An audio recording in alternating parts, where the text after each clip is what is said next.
এটা হচ্ছে RKSY1 ration card.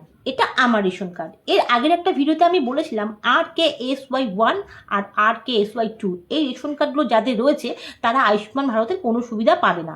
আমাকে অনেকেই কমেন্টে বলেছে আমি ফেক নিউজ ছড়াচ্ছি। অ্যাকচুয়ালি ফেক ঠিক নয়, ফর্ম ফিল আপ সবাইকেই করতে হবে, যাদের ভেরিফিকেশন হবে, যাদের যোগ্য বলে মনে হবে তারাই পাবে আয়ুষ্মান ভারতের সুবিধা।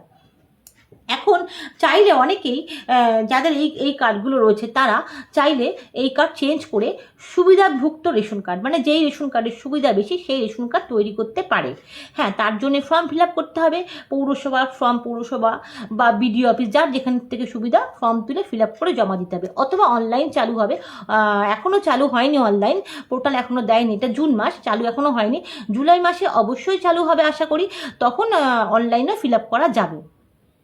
কবে থেকে চালু হবে যদি আমার জানা হয়ে যায় আমি অবশ্যই সবাইকে আপডেট দিয়ে দেবো।